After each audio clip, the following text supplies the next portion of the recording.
So hello guys, magandang araw sa inyo. So dito guys, papakita ko sa inyo yung service ko araw-araw sa pagpasok sa school. So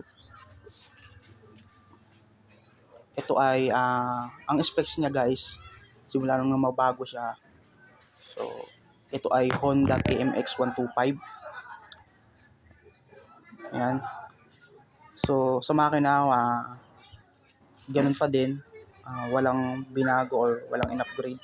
Pero sa ibang parts, so kagaya ng gulong, tambutso, upuan, headlight, tapos speedometer, yan. Tapos grip dito sa may handle. So accelerator handle, yan. Then yung side mirror niya. Yan. Titignan niyo siya diyan sa ganyang view, top view. Then binago na rin yung backlight. Itong pula. So, nakababa lang yan. So, pwede mo itaas yan, na-adjust siya. Tapos yung tapaludo niya, pinalakihan na rin. Tapos yung shock niya, ganun pa rin naman. Plate number. Kadena. Medyo lumaki lang ng konti. Hindi ko lang alam kung anong size to eh. Pero yung gulong, tingnan natin specs. Ang specs ng gulong guys is 16. Tapos yung pressure niya ay ito 225 kPa. Tama, 225.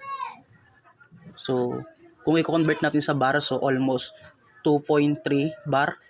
Kung i-convert natin sa PSI, so kung may calculator kayo, almost 35 point something PSI.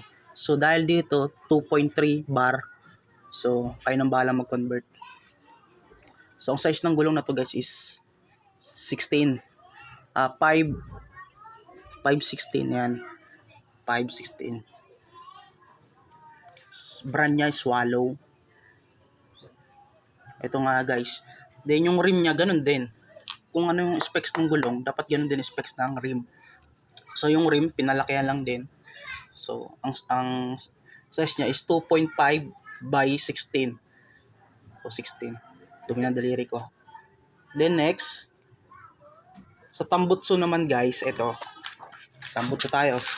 Sa tambutso guys, nautot ako. Sa tambutso guys, bali bullet pipe siya.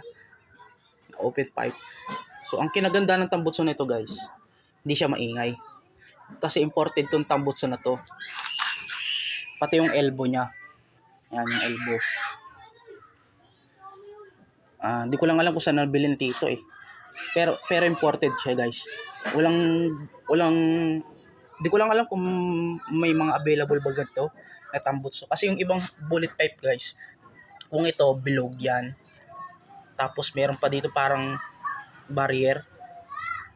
So, yung mga common na bullet pipe na ginagamit halos dito sa Pilipinas na bibili. Ayaw ni Tito nun. So, ito yung nabili niya. So, as in, bukang-buka talaga kapag nagre-revolution ka. Talagang makikita mo yun. Talagang maano mo yung tunog kasi ang sarap sa tenga. Hindi yung kagaya ng ibang tambutso na nakakainis tsaka sakit sa tenga.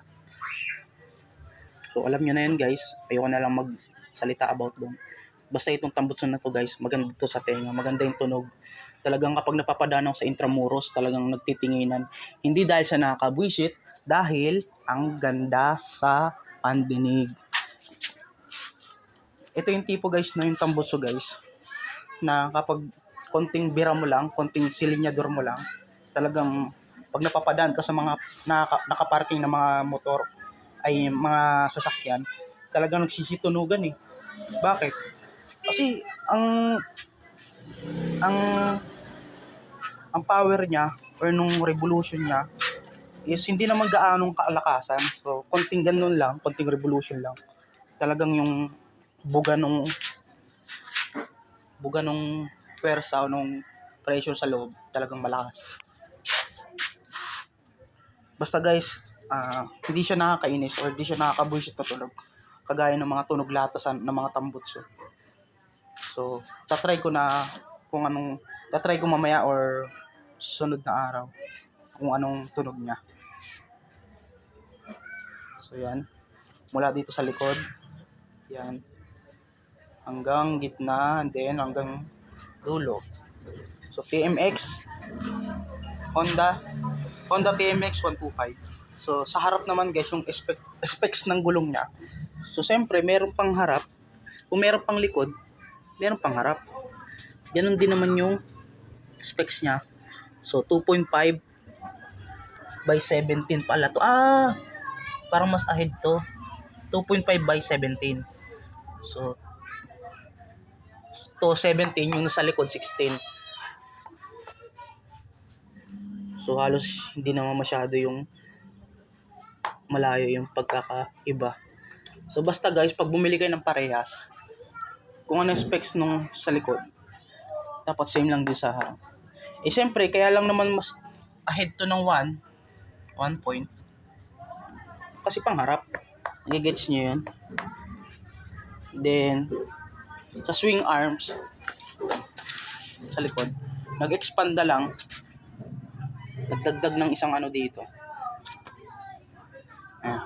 Kaya, gumanyan. Di ba, nung stock pa lang ganyan. Tapos nung ito na, nag-upgrade na ng gulong, gumanyan. Lumaki yung buka. So, nagpalit ng swing arms si Tito. Guys, yung dito aking motor kay Tito to.